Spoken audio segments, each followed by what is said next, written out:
बिस्मिल्लाहिर्रहमानिर्रहीम, अस्सलाम वालेकुम नाज़रीन, आप देख रहे हैं द लास्ट चार्ट। मैं हूं यासिर रशीद और स्टूडियो मेरे साथ मौजूद हैं सीनियर तजियाकार राना मोहम्मद अजीम साहब। नाज़रीन, कल बजट का इजलास हुआ, उसके बाद अब उसके आफ्टर शॉक्स भी महसूस होना शुरू हो चुके हैं। अगर महंगाई की शरह देखें तो महंगाई की शरह रवा हफ्ते जो है वो 2.4% बढ़ी है। मजमूई तौर पे महंगाई की शरह जो है वो पाकिस्तान में 24% रिकॉर्ड की गई है। हमारी हुकूमत ये कहती है कि हमने वो मुश्किल फ़ैसले किए हैं, मुश्किल फ़ैसले से अवाम को रिलीफ देने की भी कोशिश की है और इन्हीं मुश्किल फ़ैसलों से हम माशी तौर पर भी बेहतरी की जानिब गामजन होंगे। दूसरी जानिब चेयरमैन पाकिस्तान तहरीक इंसाफ ने आज सीनियर एंकर्स पर्सन से मुलाकात की है, जिसमें उन्होंने ये कहा है कि इन्होंने जो बजट बनाया है IMF भी इसको मंजूर नहीं करेगा। दूसरा, इमरान खान साहब का ये कहना है कि इन्होंने जो बजट बनाया है इसको रिविजिट करना पड़ जाएगा, बहुत सी चीज़ें इन्हें वापस लेना पड़ जाएंगी। तीसरा, उनका ये कहना है कि इस बजट के बाद ये 2 माह भी हुकूमत चल नहीं पाएगी और हुकूमत खुद ही ऐलान कर देगी नए इंतखाबात का। अब एक तो सूरत हाल ये है, दूसरी तरफ बहुत से मुआशी तज्जियाकार ये राय रखते हैं कि बहुत सी चीज़ों पर आपने जो छूट दी है ये छूट खुश आइन तो है, लेकिन ये सिर्फ ज़बानी दावों तक महदूद हो सकती है। हकायक अगर मुआशी तौर पर इशारे देखें तो वो गलत है। साबिक वज़ीर ख़जाना भी ये कहते हैं कि दादो शुमार का गोरख धंधा बयान किया गया है। सूरत हाल इसके बिल्कुल बरक्स दिखाई देती है। लेकिन हमारे वज़ीर ख़जाना क्या राय रखते हैं, वो क्या बताते हैं कि माजी में बजट किस तरह बनते रहे, ये बजट माजी से किस तरह मुख्तलिफ है, माजी में किन लोगों को फ़वाइद दिए जाते रहे और अब किन लोगों को फ़ायदा देने का सोचा जा रहा है। वो ज़रा उनकी गुफ्तगू का कुछ हिस्सा मुलाहिज़ा कीजिए। ये जो हम बार बार अमीर लोगों को पहले अमीर करके मुल्क चलाते हैं और वो सिंसियर एफर्ट होती थी जिससे हम सोचते हैं कि ट्रिकल डाउन करेगा गरीब पे, ये नहीं काम आया है। हर मरतबा आप देखें कि हम करंट अकाउंट डेफिसिट में फंसे हुए हैं, तो हर मरतबा फंसते हैं। तो इस बार एक नई चीज़ ट्राई करें, गरीब लोगों को अमीर करके देखते हैं, अल्लाह करे ये कामयाब हो जाएगा, नहीं हुआ तो फिर कोशिश करेंगे। वज़ीर ख़जाना साहब ये राय रखते हैं कि हमने माजी में जितने भी बजट्स बनाए हैं उसमें अमीर तबके को हमने फ़ायदा देने की कोशिश की कि अमीर को अगर ज़्यादा अमीर बनाएंगे तो उसका असर गरीब पे भी आएगा, गरीब की जो इनकम है उसमें भी इजाफा होगा। लेकिन ये तजर्बात हमारे नाकाम रहे। अब की बार एक नया तजर्बा करने का सोचा गया है कि गरीब को अमीर बनाने का ज़रा सोचा जाए, तो देखिए कि ये तजर्बा किस हद तक कामयाब रहता है। ये तो उनकी राय। अब ये राय देने के बाद उन्होंने IMF के हवाले से फिर क्या राय दी है वो भी ज़रा मुलाहिज़ा कीजिए। मैं आपको सच बता रहा हूँ कि अभी IMF इस पर खुश नहीं है। हम कोशिश कर रहे हैं, मुश्किल फैसले लेने हैं तो इंशाल्लाह लेंगे। इस वक्त जो है ना वो चॉइस नहीं है आपको, आपके क्यों आप मुश्किल फैसले ना ले। इस वक्त हमको अटैक पे जाना जरूरी है इंशाल्लाह। ये बजट भी उसका एक कड़ी है। एक तरफ जो महसूलात है उसका हदफ भी बढ़ाया गया है, दूसरी तरफ तरक्याती बजट को भी देखा जाए तो वो भी सुकेड़ा गया है, तीसरी तरफ सेहत के शोबे पे भी कम खर्च करने का सोचा गया है। अब एक तरफ सूरत हाल ये है, दूसरी तरफ वो ये कहते हैं कि मुश्किल फैसले हैं, तीसरी तरफ वो ये कहते हैं कि IMF अभी खुश नहीं है। तो IMF खुश किस तरीके से होगा? अभी IMF खुश नहीं है और मुल्क में मुआशी बदहाली की सूरत हाल ये है। अवाम क्या राय रखते हैं वो भी ज़रा मुलाहिज़ा कीजिए, फिर गुफ्तगू पे तफसीली बात करते हैं। गवर्नमेंट तो कह रही थी कि जब हम आएंगे महंगाई ख़त्म करेंगे, इन्होंने तो महंगाई और भी ज़्यादा किया है। इनका महीना नहीं पूरा हुआ है, 60 रुपए इन्होंने पेट्रोल महंगा किया। ये बोझ किसके ऊपर पड़ रहे हैं? ये गरीब के ऊपर पड़ रहे हैं। हर चीज़ की महंगाई है, बहुत मजदूर औखे, एक बंदा जड़ा घर का संभाल ही नहीं सकता। छोटी चीज़ से लेकर बड़ी तक हर चीज़ बढ़ गई है और आगे सुनते आ रहे हैं कि बिजली मजीद 6 रुपए एक बढ़ रही है और 4 रुपए अगले जुलाई में फिर बढ़ रही है। ये जो कारखाने या जो कुछ चल रहा है बिजली पे, तो इससे तो महंगाई बढ़ेगी। अपने केसेस ख़त्म कर रहे हैं। ये इन्होंने बिजली क्या इस मुल्क में बिल्कुल ही शहबाज शरीफ साहब ने ख़त्म कर दी है बिजली, बिल्कुल भी। दुआ है कि अल्लाह ताला इनसे जान छुड़ाए हमारी।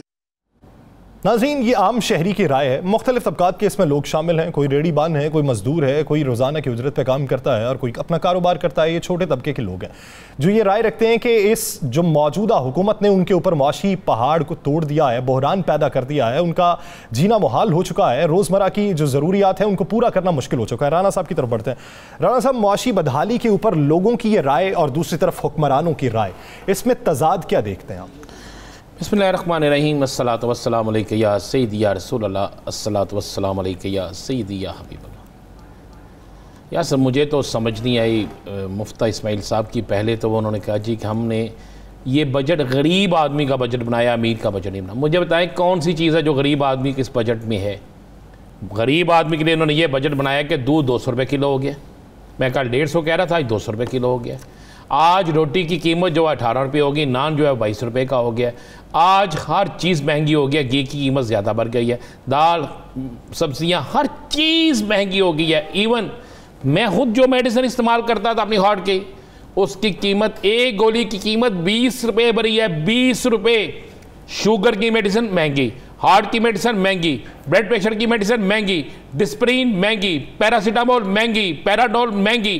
कौन सी एक ऐसी चीज़ है जो इनके कहने पे गरीब के लिए बजट पे सस्ती रखी गई है? कोई एक चीज़ मुझे बता दे, कोई एक चीज़। फिर ये किसका बजट है? ये बजट अमीरों का बजट होता है। ये बजट बनाने वाला होता ना कोई वो शख्स जिसे पता होता कि 50,000 में, 25,000 में, 30,000 में घर किसा चलना। फिर मुफ्ती इस्माइल साहब को क्या पता है? जो हमारे मुल्क के मुशीर ख़जाना साहब ये फरमा रहे हैं कि जनाब जी वज़ीर ख़जाना, चले ये वज़ीर ख़जाना लगा ले, ना MNA हैं ना MP हैं तो वज़ीर ख़जाना है, चले वज़ीर ख़जाना साहब ये फरमा रहे हैं कि जनाब IMF हमसे खुश नहीं। वो IMF कौन है? हमारी कोई करीबी रिश्तेदारी है उससे? वो क्या है? हम खुदा को खुश करें, हम खुदा की आवाम को खुश करें, हम इस कौम को खुश करें। हम किसको खुश करें? IMF को। IMF किस तरह खुश होगी? वो एक पंजाब था ना, मैंने नोट दिखा मेरा मूड बने।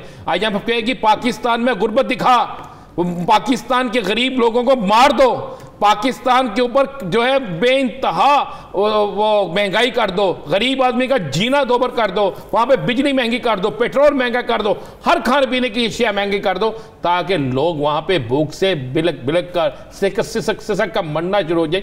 फिर IMF खुश होगी। क्या ये जेब देता है? मुझे एक बात बताएं, हमारे वज़ीर ख़जाना को यह कहना जेब देता है? और उस पर गूंगी बहरी बैठी हुई सियासी जमातें, जिनमें से किसी ने इस बात को नोट नहीं किया, जिन्होंने किसी ने इस बात को कहा नहीं कि जनाब वज़ीर ख़जाना साहब आप ये तो कह सकते थे कि हमें IMF की शराइत पूरी करनी है, आप ये क्यों कहते हैं IMF हमसे खुश नहीं है? भाई क्यों खुश नहीं है? क्या हम करें उसके लिए? मज़ीद कुर्बानी दे दें, कौम को ज़िबा कर दें, कौम को मार दें, गरीब आदमी ख़त्म कर दें? या सिर्फ यही हो सकता है ना? फिर IMF खुश होगा ना, इसके अलावा क्या होगा?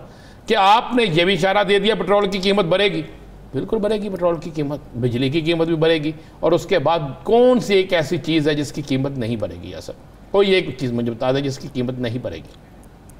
कोई गरीब का बजट नहीं है ये। जिंदगी की कीमत, जिंदगी की कीमत तो खत्म हो गई है भाई। वही ना, वो नहीं बढ़ सकती, वो नहीं बढ़ सकती। जिंदगी तो सस्ती से सस्ती होती जा रही है। इन्होंने सोचा कि वैसे तो आबादी कम नहीं हो रही, इसी तरह आबादी कम करें।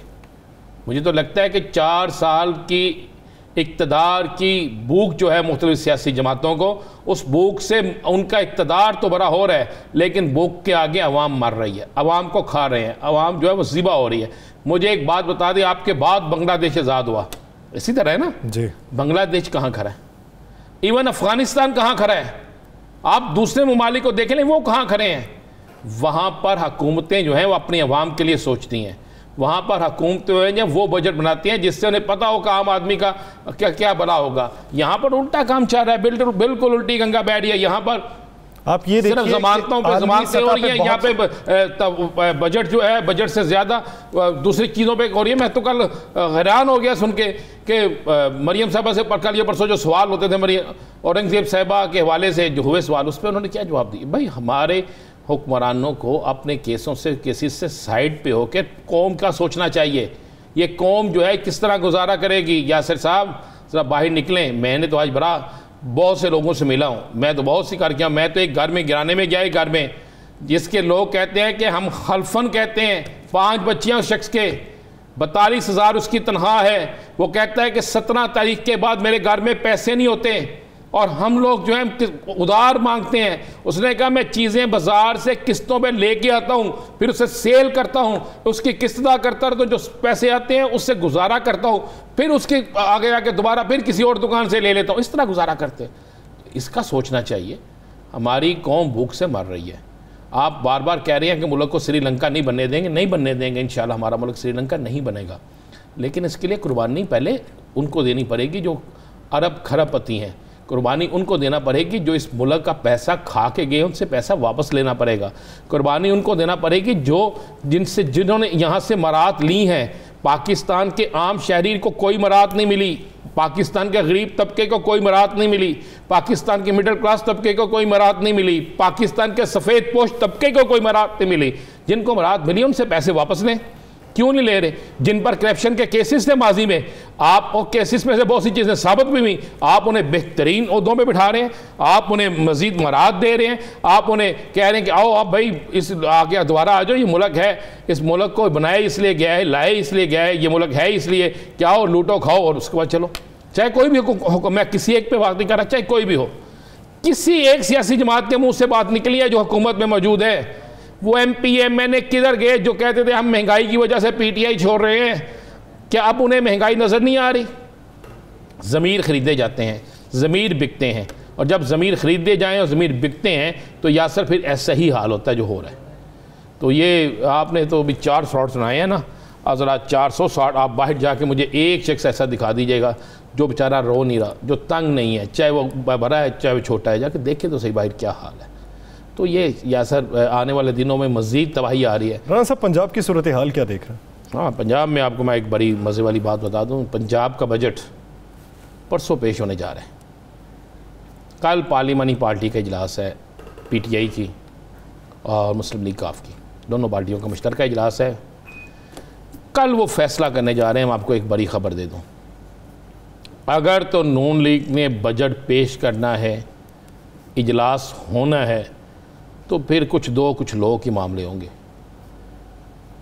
असम्बली सेक्रेटरीट के मुलाजमीन को रहा करना पड़ेगा, उनके मुकदमात वापस करने पड़ेंगे। PTI के लोगों पे जो नाजायज़ मुकदमात है उस हवाले से भी इनको कमिटमेंट करनी पड़ेगी और उस हवाले से भी ये सारा कुछ करना पड़ेगा। अगर ऐसा नहीं होता तो हो सकता है बजट इजलास ही ना हो, फिर क्या करेंगे? और अगर बजट इजलास आप चलें ये बात ठीक, यानी वो ये कहते हैं कुछ दो और कुछ लो की पॉलिसी है। अगर इसी तरह ही हो जाता है, नून लीग भी दे देती है, मुकदमात वापस कर देती है, फिर अगर वो भी चुपके से पास करवा लेते हैं बजट और पास नहीं होगा बजट, उसके ये है इजलास होने की शर्त। मैं जो आपको बता रहा हूँ ये है शर्त इजलास होने की। उसके बाद कोई 100-125 का फ़र्क नहीं है या सर, चंद वोटों का फ़र्क है। बहुत से लोग ज़ोर लगाएंगे कि शायद PTI के बहुत से लोग वहाँ पे ना पहुँचे, इस पर भी काम हो रहा है, रोकने की कोशिश भी की जाएगी, सारा कुछ होगा। लेकिन दूसरी तरफ भी तो तैयारियाँ हो रही हैं ना। ये बजट पंजाब का इतना आसान बजट नहीं होगा। अगर आप ये कहें कि परवेज़ लाई इतनी आसानी से ये सारा कुछ होने देगा तो ऐसा नहीं है। हो सकता है बजट इजलास ही कैंसिल हो जाए, फिर क्या करेंगे? हो सकता है बजट पेश ही ना हो, उस तारीख पे पेश ही ना हो, जो 13 तारीख है उसको बजट ही ना पेश हो, फिर क्या करेंगे? ये कल फैसला होगा यासर। मेरे पास 3 इतलात हैं इस वाले से, तीनों बड़ी इतलात हैं। एक इतलात यह है कि कुछ गिरफ्तारियाँ हो सकती हैं बजट इजलास वाले दिन और उससे एक दिन पहले भी, यानी कल भी कुछ गिरफ्तारियाँ हो सकती हैं। बड़े अफराद की ज़मानतें तो होगी, तो वो गिरफ्तारियाँ कितनी अहमियत की हामिल होंगी? 4-5-6 और भी बेलें मुकदमात मौजूद हैं जिनका किसी को पता ही नहीं है। अचानक उन मुकदमात में से निकालेंगे, पकड़ेंगे, गिरफ्तार करके ले जाएंगे, क्या करेंगे आप? कुछ कर सकेंगे? सेक्रेटरी असम्बली मोहम्मद खान भट्टी पर जो FIR है, मुझे उन्होंने अपने टेलीफोन की लोकेशन दिखाई, मुझे उन्होंने कहा जी ये CCTV कैमरे लगे हुए हैं, कोई साबित कर दे कि मैं उस MPA जिसने मुझ पे FIR कटवाई है मैं उसके घर भी गया हूँ। आप मुझे बताएं, डॉक्टर यास्मीन राशिद की गाड़ी पर पुलिस डंडे बरसा रही है, सिर्फ पुलिस हो रही है, सिर्फ पुलिस और नकाबपोश लोग कर रहे हैं जी। तो पर्चा किस पे हुआ दहशतगर्दी का? एक कैंसर की मरीज़ा पे, एक वो डॉक्टर जिसके लाहौर शहर के अंदर हज़ारों स्टूडेंट्स हैं, जिसकी उनके सियासी मुखालफिन भी इज़्ज़त करते थे, उस पर पर्चा क्या हुआ? दहशतगर्दी का। मुझे बता कहाँ पे आप बैठे हैं यासर, किसकी बात कर रहे हैं? ये वो यहाँ पर माजरत से जिसको जो चाहे, जैसे चाहे, जिस तरह चाहे, जिधर चाहे फंसा दे, यही होगा ना। ये आप मत सोचें कि इस क्या होगा। जो तगड़ा होगा यासर वो सारा कुछ करवा जाएगा। पंजाब असम्बली के हवाले से मैं आपको बड़ा क्लियर और वाज़ेह बता दूँ कि पहली तो चांस इम्कानात कल की मीटिंग में फैसला होगा कि पंजाब असम्बली का इजलास होना है कि नहीं होना। आप क्या समझते हैं, मुकदमात की वापसी हो सकती है? मुस्लिम लीग नून को अपना बजट जो कि उनको पेश करना ज़रूरी है आइनी तौर पर, अगर वो पेश नहीं करते तो उनकी हुकूमत के ख़िलाफ़ और उनका हुकूमत के ख़िलाफ़ ख़तरे की गारंटी बचती है और आइनी तौर पर उनको बहुत बड़ा नुकसान होता है। उसके लिए फिर उन्हें ये कुछ करना देखें, एक तो स्टाफ मौजूद नहीं है असम्बली का, मैं आपको समझा दूँ, समझने की चीज़ है, स्टाफ मौजूद नहीं है, उन पर मुकदमात है, गिरफ्तारियाँ हुई हैं, वो स्टाफ डरता हुआ आ नहीं रहा। जब वो आएगा नहीं तो बजट कौन पेश करेगा? बजट बनाएगा कौन? बजट तो बना लिया, आगे बाकी बहुत से मामला होते हैं। उसके बाद आपने अरकान असम्बली पे पर्चे देने शुरू कर दिए हैं। उसके बाद आप जो है और बहुत से कार्य हैं। अभी चौधरी परवेज़ लाई स्पीकर है, स्पीकर के पास कुछ इख्तियारात होते हैं। कल इजलास होगा या सर कल इजलास में फैसले होंगे? मेरा ज़ाती ख्याल है कि इसके बगैर नहीं होगा। अगर आप ये कहें कि मुस्लिम लीग नून ये समझे कि वो बाई हुक बाई कुक इजलास करवा लेगी, बजट पास करवा लेगी, ये कौमी असम्बली का सेशन नहीं है, ये ना पार्लियामेंट हाउस है, ये पंजाब असम्बली है। यहाँ पर मुस्लिम लीग नून को बड़ी मुश्किल पेश आएगी, बड़ी मुश्किल, मैं फिर कह रहा हूँ बहुत मुश्किल पेश आएगी। और उस मुश्किल से निकलने के लिए मुस्लिम लीग नून जो है उसको अपने बहुत से मामलों को ठीक करना होगा। सही।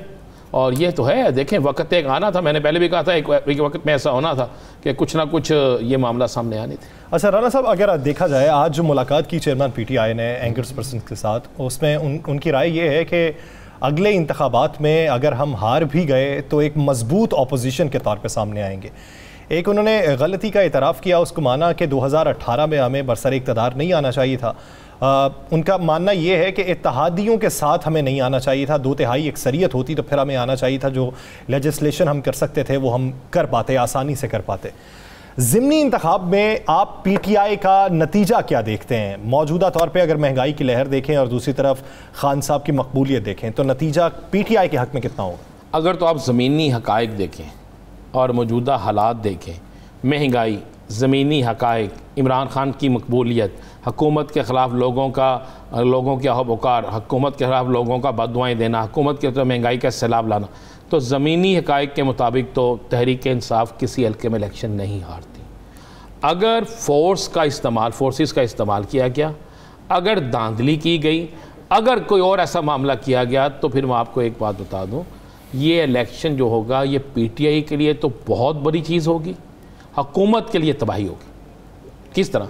एक तो मैं आपको ये क्लियर कर दूँ, इमरान खान साहब पंजाब के 20 हलकों में 28 जलसे कर रहे हैं। या सर, 20 हलकों में 28 जलसे कर रहे हैं। लाहौर शहर के अंदर 4 जलसे होंगे। लाहौर शहर हर हल्के में जाके करेंगे, हर हल्के में जाएंगे। तो फिर ऊपर वाले 8 किधर जाएंगे? वो 8 किधर, ऊपर वाले 8 किधर होंगे? उसके बाद मिसाल के बाद ऊपर वाले 8 वो होंगे कि जो मुख्तलिफ शहरों में एक एक बड़ा जलसा भी हो। अच्छा, मजमूई तौर पे तासुर पैदा करने के। और इमरान खान साहब जब कैंपेन पे निकल के वहाँ पे जलसे करेंगे, उनके मुकाबले में मरियम नवाज शरीफ को उतारा जाएगा कि मरियम साहिबा आप भी जलसे करें। मरियम साहिबा हुकूमत का हिस्सा हैं। मरियम साहिबा क्या कहेंगी? पेट्रोल हमने महंगा नहीं किया। क्या कहेंगी? रोटी हमने महंगी नहीं की। क्या कहेंगी? आटा हमने महंगा नहीं किया। क्या कहेंगी? दालें हमने महंगी नहीं की। क्या कहेंगी? बिजली हमने महंगी नहीं की। क्या ये कह सकती हैं? किसी सूरत। अब लोग ये मानने के लिए तैयार नहीं है कि जनाब IMF जो है उससे इन्होंने किया। भाई अभी तो कल आपने कहा कि IMF के साथ आइंदा हफ्ते हमारा नया मुआहदा हो जाएगा। मुआहदा तो आप करने जा रहे हैं। आप खुद कह रहे हैं कि IMF हमें खुश नहीं कर रही, IMF हमसे खुश नहीं है। तो ये सारी चीज़ें लोग सुनने के लिए तैयार नहीं है, चाहे वो इमरान खान का दौर होता है चाहे इनका होता। इनको अब हुकूमत को जवाब देना पड़ेगा महंगी चीज़ों का, इस महंगाई का। इमरान खान जो है वो जाके कहेगा कि भाई मुझे देखें, मैंने इन तमाम हालात के बावजूद फाइट की है। दूसरी बात है कि मुस्लिम लीग नून का जो बेहतरीन वोटर है ना, जो पक्का मुस्लिम लीग नून का वोटर है, वो लोटे को वो इनको मुनहरफ नहीं कह रहा, वो कह रहे ये लोटे हैं। जिस तरह आप देखें खुशाब में आसफ बा ने वहाँ पे खड़ा होकर कह दिया कि मैं आज़ाद खड़ा हूँ, मुस्लिम लीग नून का है। मगर गली शाह में अगर गली शाह का हल्का जो अब्दुल अलीम खान साहब का हल्का है, अगर वहाँ पर हसन को टिकट दे दी जाती है, चौधरी हसन को, जो गली शाह का रहने वाला है, तो उसको सारी नून लीग भी लग जाए, वो नहीं जीत सकते। इसलिए कि वो एक पुराना ख़ानदान है जिसने मुख्तलिफ सियासी लोगों का लीमहा समेत जिताया था, वो अब PTI के साथ खड़े। इसी तरह आप शेखुपुरा में चले जाते हैं, इसी तरह लाहौर के दीगर हलकों में चले जाते हैं, इसी तरह खुशाब में चले जाते हैं, आप इसी तरह बाकी जितने हलके हैं जो पंजाब चले जाते हैं। तो इस वक्त तो PTI का वर्कर चार्ज हो चुका है या सर, और बेइंतहा चार्ज हो चुका है। और जब इमरान खान आएगा जलसे करने, तो आप क्या समझते हैं कि उस वक्त आपको भी पता क्या क्राउड होगा, आपको पता लोग किस तरह निकलेंगे। और इस दफ़ा इन्होंने फैसला किया कि अगर लाहौर के 4 हलके हैं तो लाहौर के 4 हलकों में पूरा लाहौर होगा। हर पोलिंग स्टेशन पे पूरा लाहौर के हर पोलिंग स्टेशन में लाहौर के लोग मौजूद होंगे, 300 400। किसी को वहाँ पे 2 नंबरी नहीं करने देंगे। हुकूमत अगर मारती है तो बदनामी हुकूमत क्या? आज जब इंटरव्यू में उनसे पूछा गया गुफ्तगू के दौरान, तो खान साहब की राय ये थी, उनसे ये सवाल हुआ कि अभी आप प्री पोल धांधली का इल्ज़ाम लगाना शुरू कर गए हैं, तो फिर शफाफ और साफ इंतखाबात किस तरीके से हो सकते हैं, आप फिर उसके नताइज को किस तरीके से मानेंगे? तो उनका ये कहना था कि अगर हम जीते ना तो मजबूत अपोजिशन होगी। क्या उनकी ये भी ज़हन में ख्याल है कि जीत नहीं भी हो सकती? देखें खान साहब, मैं आम इंतखाबात की बात कर रहा हूँ। खान साहब इसके लिए ज़हनी तौर पे तैयार हैं, लेकिन मैं आपको एक बात बता दूँ, इस ज़िमनी इंतखाबात में अगर धांधली हुई तो अगले इंतखाबात इतने ख़राब इंतखाबात बन जाएंगे कि कोई सोच भी नहीं सकता। इस 20 ज़िमनी इंतखाबात में इलेक्शन कमीशन, इंतज़ामिया, पाकिस्तान के अहम अदारों और अदलिया का इम्तिहान है। इमरान खान जो बार बार कह रहे हैं कि प्री पोल धांधली की कोशिश की जा रही है, फलाह किया जा रहा है, वो ठीक कह रहे हैं, इसी तरह हो रहा है। वो पहले वक्त से पहले इनको आगाह कर रहे हैं कि अगर ऐसा हुआ, इसलिए आगाह कर रहे हैं कि जब, मैं फिर कह रहा हूँ, जब आप देखेंगे कि इमरान खान एक बड़ी कुव्वत के साथ निकलेगा, जल्द से जुलूस करेगा, तो फिर बहुत से लोगों के इरादे तब्दील हो जाएंगे, बहुत सी चीज़ें तब्दील हो। या सर मैं मज़े वाली बताऊँ, मैं आज अपना वोट चेक कर रहा था, अपना वोट ना, कि मेरा वोट किस में है, तो मुझे पता चला मेरा वोट अलाई बख्श पार्क में, अलाई टाउन में। मैंने कहा ये किधर है लाहौर में, मैंने वो नक्शा निकाला, बड़ा ढूंढा, तो पता चला वो मेरे घर से भी कोई 22 किलोमीटर दूर है। ओ भाई, मैंने कहा यार अगर इस तरह वोटर आपने चेंज कर दिए हैं, किसी को किसी जगह, किसी को किसी जगह, आपने उधर भी प्लॉट ले रखा? नहीं, मैंने उधर का नहीं रखा, मैंने इधर का रखा। तो ये जहाँ ये हो रहा होगा वहाँ पे क्या होगा, तो उसने ज़हन में रखिएगा। बहुत बहुत नफरत पैदा हो गई है, बहुत नफरत पैदा हो गई है। हमें अगर ये इतनी महंगाई ना करते, आने वाले दिनों में महंगाई ज़्यादा होगी, और जितनी तेज़ महंगाई और जितनी ज़्यादा महंगाई होगी, उसके बाद अगर आप ये कहें, ये तवक्को रखें कि हुकूमत फिर भी इलेक्शन जीत जाएगी, तो मुमकिन नहीं, मुमकिन नहीं है। अगर PTI की हुकूमत में PTI की भी सियालकोट वाला मामला सामने आ सकता है। अब तो यार बड़ा कुछ है, लोगों ने मोबाइल फ़ोन पकड़े हुए हैं, कहाँ पे 2 नंबरी हो रही है, कहाँ पे 2 नंबरी नहीं हो रही। अब हुकूमत के पास सिर्फ मरियम नवाज होगी जलसों के लिए, तो PTI के पास तो सारे होंगे। मौजूदा मौशी बहरान भी आप इम्पैक्ट देखते हैं इन इंतखाबात पे, और दूसरी तरफ PTI का जो क्राउड होगा उससे भी प्रेशर बिल्ड हो सकता है और नज़रियात तब्दील हो सकते हैं। नाज़रीन, इसी इशू पर बात करेंगे, लेकिन एक ब्रेक लेनी है, ब्रेक के बाद वापस आते हैं, गुफ्तगू करेंगे, कहीं नहीं जाएगा, स्टे विद अस।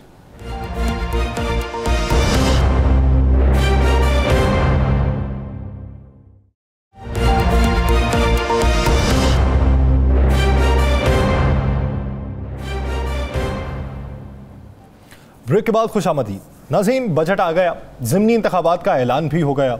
उधर अगर सूबाई सतह पे देखा जाए तो वहाँ पर भी ऐलानात हो रहे हैं। दूसरी जानिब हुकूमत जो है वो अपने लॉन्ग टर्म पॉलिसी के तहत फैसले कर रही है, जबकि अपोजिशन ये समझती है पाकिस्तान तहरीक इंसाफ के मौजूदा सूरत हाल में ये 2 महीने भी नहीं चल पाएंगे, ये खुद ही फैसला कर लेंगे। अब इस सियासी तनाव के अंदर फैसला किसकी तरफ से होगा, वो फैसला कब तक हो सकता है, उस फैसले के असरात क्या होंगे, अगर वो फैसला नहीं होता और देर पाई ये हुकूमत ठहरती है तो माशी तौर पे असरात क्या हो सकते हैं। ये सियासी तौर के ऊपर एक घर के अंदर जो तफरीक पड़ना शुरू हो गई है, ये तफरीक सियासी तौर पे किसको कितना नुकसान पहुंचा सकती है, और किसी ने जो झुकाव PTI की तरफ रखा और दूसरे ने PDM की तरफ रखा, उनकी सियासत जो है क्या किसी को फ़ायदा देगी या खुद को नुकसान दे सकती है। इस पूरे मंजरनामे पर बात करने के लिए ज्वाइन किया है सीनियर सियासतदान एजाजुल हक साहब ने। एजाजुल हक साहब बहुत मशकूर हैं आपके वक्त के। एजाजुल हक साहब, मौजूदा सूरत हाल में अगर देखा जाए, बजट मौजूदा हुकूमत कहती है हमने अवाम दोस्त और गरीब दोस्त बजट दिया है।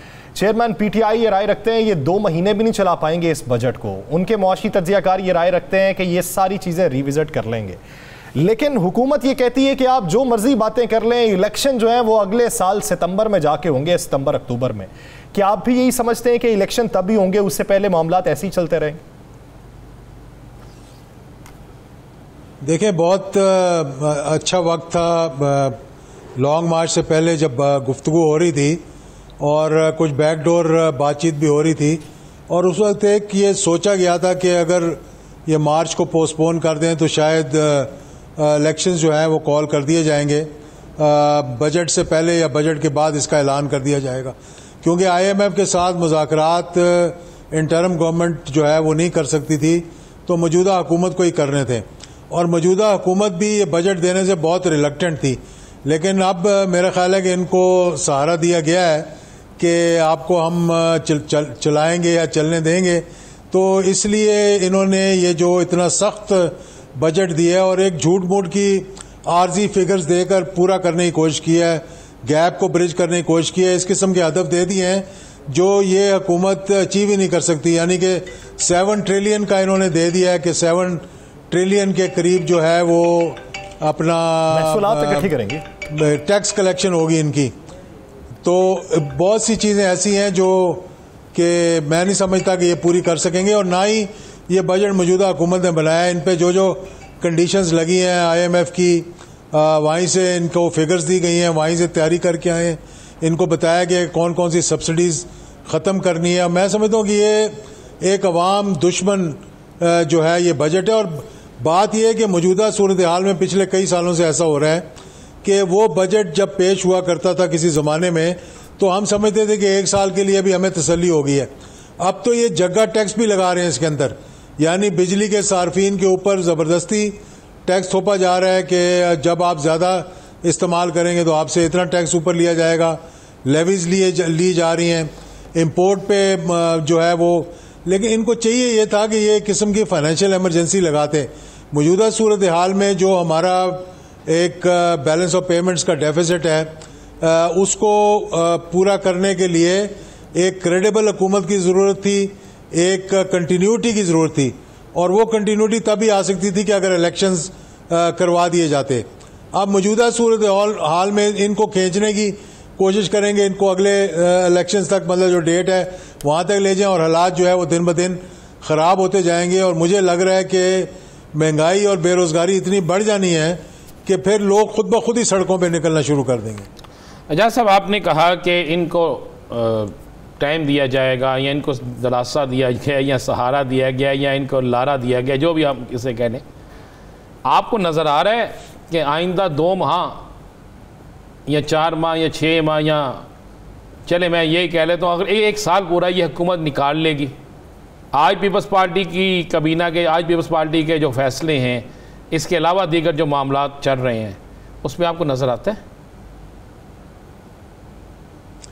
देखें, बात यह है कि ये बजट कोई ऐसी हुकूमत पेश नहीं कर सकती थी जिसको ये पता हो कि मैं अब घर जा रहा हूँ और या मैं इलेक्शन में जाऊँगा। तो लाजमी बात है कि इनको कहीं ना कहीं से टेक दी गई है। मुझे नहीं मालूम कि कहाँ से IMF से बात हुई है, किसी और से बात हुई है, अंदरूनी बात हुई है, कोई इस्टेब्लिशमेंट से गुफ्तगू हुई है, क्योंकि कोई मेरा सर फिरा ही होगा जो समझे कि मैं ये बजट लेकर आऊँगा और इस तरह से मैं कीमतें बढ़ा दूंगा और उसके बाद मैं इलेक्शन लड़ने चला जाऊँगा और आवाम में फिर भी मुझे पजीराई मिल जाएगी। तो इसलिए मैं ये बात कर रहा हूँ आपसे कि थोड़ी सी मैं समझता हूँ कि PTI से भी। एजाजुल हक साहब, जब आपको ये पता है, आप ये समझते हैं कि मौजूदा हुकूमत ये भी समझती है कि ये बजट जो है ये उनके गले की हड्डी बन जाएगा, मुआशी तौर पे बेहतरी नहीं आ सकती, तो फिर किस मंतिक के तहत और पॉलिटिकल बेनिफिट के तहत उन्हें ये दिखाई दिया कि ये बजट अगर हम लाएंगे तो अगले इंतखाबात में हमें थोड़ी सी प्रिविलेज मिल जाएगी? अभी जो इनकी सोच है वो मैं आपको बताता हूँ कि ये समझ रहे हैं कि मुश्किल फैसले करेंगे और फिर उसके बाद कुछ आसान फैसले करेंगे। और अगला बजट जो है ये भी देने की तैयारियां कर रही है मौजूदा हुकूमत कि अगला बजट देंगे तो उसमें फिर हम इलेक्शन बजट देंगे और उसमें रिलीफ देने की कोशिश करेंगे। अभी जो मुश्किल फैसले, और है मुश्किल फैसले, इसमें कोई शक की बात नहीं, लेकिन मौजूदा हुकूमत के पास की बस की बात नहीं है, इनकी क्रेडिबिलिटी नहीं है। जब आपकी क्रेडिबिलिटी ना हो, ना इनके पास कोई फाइनेंशियल टीम है ऐसी जो कि ये समझेंगे इस दलदल से मुल्क को निकाल देंगे, इस मुश्किल से मुल्क को निकाल देंगे, जबकि ओवरसीज पाकिस्तानीज का आप पे एतमाद नहीं है, जबकि आपके दो दोस्त हैं उनका आप पे एतमाद नहीं है। IMF आप पे ऐसी कंडीशन लगाएगी कि आपका पानी पीना भी आपके लिए मुश्किल हो जाएगा। तो इसलिए मैं समझ रहा हूँ कि इस सूरत हाल के अंदर बेहतर ये था कि इलेक्शंस करवा दिए जाते, और अब भी बेहतर ये है कि एक इंटरम गवर्नमेंट लेकर आए। इसके बाद आपने ओवरसीज की बात की है, ओवरसीज पर तो टैक्स लग गया, ओवरसीज पाकिस्तानियों पर तो टैक्स भी लगा दिए इन्होंने, ओवरसीज के पेमेंट भेजने, लेने देने, खरीदने, यहाँ पे जगह खरीदने पर भी लगा दिया। वो पहले पाकिस्तान पैसे भेजते थे इसलिए कि कोई बहन भाई उनकी जगह खरीद लेगा, कोई ऐसा होगा। तो अब आपको लगता है कि वो ओवरसीज जिनसे आपका वोट का हक भी अब छीन लें, वो ओवरसीज़ जिनके मतलब आपकी हुकूमत बुरा भी कहे, और उन ओवरसीज़ से फिर आप ये तवक्को रखें कि वो आपके मतलूबा जो आपने कहा है कि ये हदफ हमारा पूरा हो जाए। क्या आपको लगता है कि ओवरसीज़ पैसे भेजेंगे? बिल्कुल मुझे नहीं लगता कि वो भेजेंगे। उन्होंने तो ये बात साफ कह दी। और मैं आपको ये बताऊं कि मेरे बहुत से जानने वाले हैं जो बैरून मुल्क हैं, ऐसे लोग भी हैं जो यहाँ इन्वेस्ट कर रहे थे, जिनका PMLN के साथ ताल्लुक है, आज से नहीं बहुत पुराना ताल्लुक है उनका। और जब मैं भी मतलब इनके साथ हम इकट्ठे थे, उन्होंने मुझे फ़ोन करके कहा है कि जनाब आप हमारा पैगाम पहुंचा दें कि हम सिर्फ अपने घर वालों की ज़रूरियात के मुताबिक पैसे भेजेंगे, जो हमने पहले इन्वेस्टमेंट वगैरह और पाकिस्तान हम भेज रहे थे, हम वो पैसे नहीं भेजेंगे। अब ये क्या करेंगे, बॉन्ड्स, स्कूक बॉन्ड्स ये नहीं फ्लोट कर सकते क्योंकि इनकी रेटिंग जो है मूडीज़ ने डाउनग्रेड कर दी है। तो या फिर ये जाके दोबारा, और मेरा नहीं ख्याल कि हमारे ऐसे दोस्त मुल्क बैलेंस ऑफ पेमेंट्स के लिए दोबारा पैसे यहाँ रखवाएंगे। हो सकता है सऊदी अरेबिया, यूएई इनको थोड़े बहुत 2-3 अरब डॉलर रखवा दे, लेकिन वो पैसा आप अपने लिए इस्तेमाल नहीं कर सकते। वो आपको सिर्फ अपनी बैलेंस ऑफ पेमेंट शो करने के लिए होता है कि जी हमारा जो बैलेंस है वो ठीक हो गया है। तो इसलिए मैं समझता हूँ कि आगे बिल्कुल अंधेरा है और मुझे कोई there is no light at the end of the tunnel. अगर ये मौजूदा हुकूमत कंटिन्यू करेगी, इनको खुद भी इतनी अकल होनी चाहिए, तो ये खुद भी खाई में गिरेंगे और पूरी कौम को खाई में गिराएंगे। अच्छा एजाज साहब, आप ये राय रखते हैं कि इन्होंने मुश्किल बजट दिया है और कोई सरफिरा ही होगा जिसे ये पता होगा कि इलेक्शन में जाना है तो ऐसा बजट दे देगा। खान साहब ये राय रखते हैं कि इन्होंने इलेक्शन बजट दे दिया?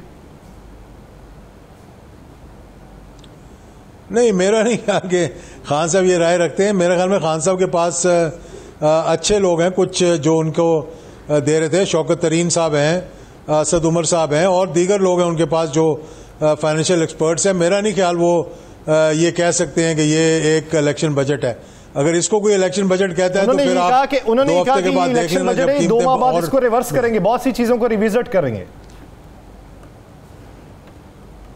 नहीं, बहुत रिविजिट करना चाहिए इनको। अगर ये इलेक्शन बजट है तो बजट पास होने के बाद फिर इंटरिम गवर्नमेंट आनी चाहिए और फिर इलेक्शंस कॉल करने चाहिए। देखें एजाज साहब, इंटरिम गवर्नमेंट बजट पास अभी हो लेने दें, कुछ और मामला तो कुछ ज़राए तो ये कहते हैं कि इसी माह में इंटरिम गवर्नमेंट के लिए बड़े ही तेज़ से काम शुरू हो जाएगा। बहुत सी चीज़ों के तो आप तो बड़े करीबी हलकों से आपका तल्लक कह रहा है और रहा भी, इंफॉर्मेशन भी है। बहुत से लोगों के तो इंटरव्यू भी हो चुके हैं और बहुत से लोग जो हैं इसके लिए तैयारी भी कर रहे हैं। तो फिर किस दलील से हम कह सकते हैं कि ये 1 साल और निकालेंगे? मैं बात आपको बिटवीन द लाइंस बता रहा था कि ये फैसला हो गया था कि इसको अपनी मार्च को थोड़ा सा डिले करें और इंटरव्यूज़ भी हो गए थे और नाम भी आप बता सकते हैं। अगर आप ही बता दें तो बहुत अच्छा है कि किसको ला रहे थे इंटरम की हैसियत से। राना साहब नहीं बार कंधों पे लेंगे, आप ही बता चले आप। नहीं, मेरी इतला तो यह है कि 2 दिन पहले भी इस पर कुछ काफ़ी मामला हुए हैं और कुछ काफ़ी इस पर चीज़ें आगे गई हैं। राना साहब खबर दे देते हैं, बंदे का नाम नहीं बताते, वो नहीं वजन कंधों पे लेते। नहीं, मैं कंधों पे वजन लेने के लिए तैयार हूँ, लेकिन मैं चाहता हूँ इजाजुल हक साहब जो है वो लें, गेस्ट हमारे वो हैं। नहीं, बिल्कुल आपकी बात ठीक है। मैंने कहा कि ये बात तयशुदा थी अगर दोनों तरफ से बात सुन ली जाती, लेकिन मेरा ख्याल है कि पीटीआई बहुत ज़्यादा जल्दबाजी में थी और नून लीग वाले तैयार थे। वो ये समझ रहे थे कि जनाब इंटरम आ जाए और वही बजट पेश करे, लेकिन IMF की भी कंडीशन थी कि इंटरम गवर्नमेंट जो है वो बजट नहीं, मौजूदा हुकूमत जो है वो बजट पेश करे। एजाज साहब, मेरे पास अगर फैसला सही यह है कि मुस्लिम लीग, मैं समझता हूं कि आप बेहतरी की तरफ जाएंगे। मेरे पास इतला तो यह है कि मुस्लिम लीग नून जो है किसी सूरत में उसके अंदर कुछ लोग जो है वो वाज़े कह रहे हैं कि इन हालात में हम अगले 2 साल भी इलेक्शन नहीं जीत सकते। नहीं, बात तो मतलब उनको तो अगर सियासतदान है उनके साथ, जो पॉलिटिशियन है और जिन्होंने जाना है मार्केट में, जाना है अपने वोट लेने के लिए, तो उनको तो ये मालूम होगा कि जिस तरह से जो लोगों के अंदर, पब्लिक के अंदर रिएक्शन आया है, जिस तरह से पेट्रोल की कीमतें बढ़ाई हैं, बिजली की कीमतें बढ़ाई हैं, जिस तरह से इस बजट के अंदर आपको एक डेफिसिट नज़र आ रहा है, एक गैप नज़र आ रहा है, कैसे मुमकिन है कि ये उसको पूरा करेंगे? तो लाजमी बात है कि इनको फिर इसी किस्म के टैक्स लगाने पड़ेंगे। पेट्रोलियम लेवी लगानी पड़ेगी, गैस पे, बिजली पे, जो कि ये पैसे थोड़े बहुत कलेक्ट करके जो है अपनी याशियाँ देखें। जब तक हुक्मरान, इस्टेब्लिशमेंट समेत ब्यूरोक्रेसी जब तक अपने पेट पर पत्थर नहीं बांधेंगे, जब तक ये नहीं कि 30% हमने पेट्रोल जो है इनको कम कर दिया, बंद कर दें सारी गाड़ियाँ, बंद कर दें सारा पेट्रोल जो दे रहे हैं ये लोग, सही बंद कर दें ये याशियाँ, बाहर के ट्रेवल, ये सारी चीज़ें बंद कर दें और तवज्जो दें। मुल्क के अंदर बड़ा पोटेंशियल है, लेकिन यहाँ पर ऐसे लोग चाहिए जो कि कमिटेड हो, साफ सुथरे हो। सबसे पहले खुद पे मुसल्लत कीजिए, अपनी कुर्बानी दीजिए, अपने अखराजात को कम कीजिए। अपने सरकारी सतह पे अखराजात को कम करते हुए आप मुल्क कौम के लिए बेहतर फैसले कर सकते हैं, फिर ही आगे बढ़ सकते हैं और इसी तरीके से आगे बढ़ने का फार्मूला भी पेश किया जा सकता है। बहुत शुक्रिया एजाजुल हक साहब अपना वक्त देने के लिए। नाज़रीन, दीगर इश्यूज़ पे बात करेंगे एक शॉर्ट ब्रेक के बाद, कहीं नहीं जाएगा। Stay with us.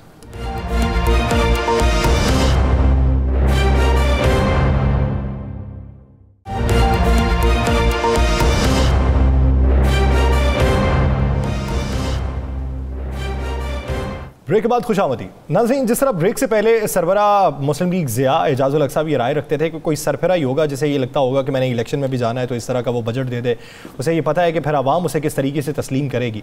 जब ये बजट पेश हो चुका है तो हमारी सियासी जमातें जो इस वक्त इक़्तिदार में हैं वो क्या राय रखती हैं, क्या सोचती हैं, उन्होंने लाहे अमल क्या तरतीब दी है, गोल क्या सेट किए हुए हैं कि कब आवाम में जाना है, किस तरीके से जाना है और आवाम में बयानियाँ के पेश करना। राना साहब की तरफ बढ़ते हैं। राना साहब, आप क्या समझते हैं, मियां मोहम्मद नवाज शरीफ साहब इस बजट के हवाले से वो जो अवामी सेंटिमेंट्स पहले लेके वो तकरीर किया करते थे, क्या अब भी वो उसी बयानी पे आगे बढ़ेंगे या फिर कुछ तब्दीली होगी, कोई सोच विचार कर रहे हैं? बहुत तब्दीली होगी यासर। मैं आपको बड़ी खबर दे देता हूँ। 41 MNAs ने ये पैगाम बचाया है बाऊजी को कि जनाब मौजूदा हुकूमत हालात में हुकूमत लेना, मौजूदा बजट मौजूदा महंगाई के बाद हमारी सियासी सूरत-ए-हाल ये हो चुकी है कि हमारा अपना वोटर ये हमें कह रहा है कि हम किस से किस तरह वोट मांगेंगे। उन्होंने कहा जो हाल कुछ अर्सा पहले PTI के मतलब हम कहते थे कि उनके लोग नहीं निकल सकते, उन्होंने कहा अब हमारा उससे भी बुरा हाल है। अगर हम इलेक्शन में जाते हैं तो किस बुनियाद पे जाएंगे? अगर हम लाठी चार्ज या दूसरी पुलिस या किसी और चीज़ का सहारा लेते हैं तो इससे अब इंटरनेशनल तौर पे जो है हम बड़े बदनामी के ज़ुमरे में आएंगे। और साथ उन्होंने कहा जनाब हमें सारी बदनामी सिर्फ हमारे बल्ले पड़ रही है और सारी मौजें जो है वो बाकी जमातें ले रही हैं। मैं तो आपको एक मुसद्दका इतला देता हूँ कि बाकायदा 2 ऐसे लीगी रहनुमा हैं जिन्होंने पीपल्स पार्टी के हवाले से ये पैगाम पहुँचाया है कि पीपल्स पार्टी के एक निजी महफल में, एक निजी मीटिंग में जिसमें अहम पीपल्स पार्टी के रहनुमा शामिल थे, तो उसमें कहा गया कि ये सारा कुछ गेम ही हम इसलिए कर रहे हैं कि मुस्लिम लीग नून जो है ये वो सियासी मौत मर जाए और मुस्लिम लीग नून के लिए ये आखिरी इक़्तिदार हो, इसके बाद अवाम इनसे नफ़रत करे। तो ये मेरे पास तो ये इतला है कि जिस पर बाऊजी जो हैं उन्होंने सोचो बचार का फ़ैसला भी किया है और बहुत जल्द एक इजलास भी बुलाया जा रहा है और इस इजलास में राय ली जाएगी। मैं यासर ये आपको बिल्कुल कन्फर्म बता रहा हूँ, उस इजलास में ये राय ली जाएगी कि हमें किस तरीके से जल्द अज जल्द इस मुश्किल से बाहर निकला जा सकता है। एक तो सख्त नाला है साबिक़ वज़ीर ख़जाना इस मौजूदा बजट के हवाले से, सख्त नाला है।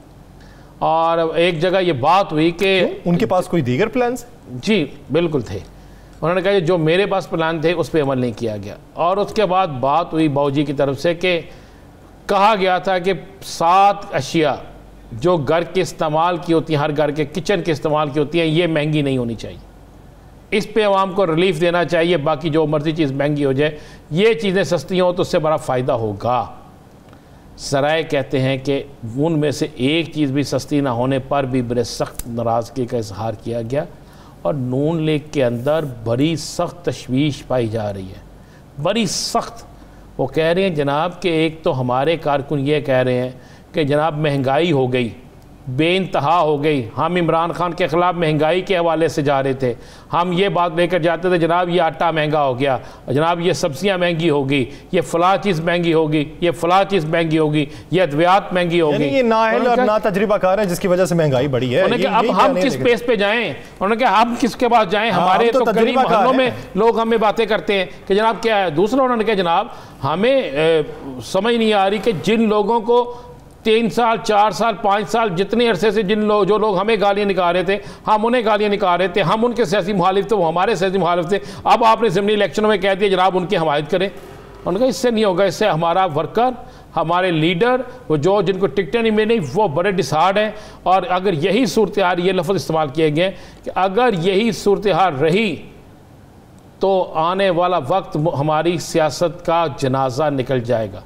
अब इस पर मेरे पास इतला तो यह है कि बाऊजी बड़े गौर से इस पर सोचने पर मजबूर हो चुके हैं और वो ये कह रहे हैं कि जनाब ये अकेला जो हम पर बोझ पर है इससे तो हम तबाह हो जाएंगे और इससे निकलने का कोई रास्ता किया जाए। और साथ में कुछ वज़रा से सख्त नाराज़गी का इजहार किया गया, कुछ वज़रा से। और बाऊजी को एक बड़े तगड़े MNA ने तो ये लिख के भेजा कि जनाब आपने जिनको ज़िम्मेदारी दी है वो अपनी ज़िम्मेदारी की बजाय कुछ और कर रहे हैं। तो ये बड़े हालात ख़राब हैं। और मैं आपको ये भी बता दूं बाऊजी को तो पाकिस्तान होना चाहिए था ना, बाकियों के लिए हालात साजगार है, बाऊजी के लिए पाकिस्तान आने के हालात भी अभी साजगार नज़र नहीं आ रहे। अच्छा, उनके लिए भी हालात साजगार दिखाई नहीं देते, आम आवाम के लिए तो साजगार है ही नहीं। अब तफरीक ये पार्टी के अंदर भी पड़ चुकी है और दीगर पार्टीज भी देती है। नाज़रीन, द लास्ट आवर का वक्त खत्म हुआ चाहता है, मुझे और राना साहब को दीजिए इजाज़त। अपना बहुत सा ख्याल रखिएगा। अल्लाह ने के बाद।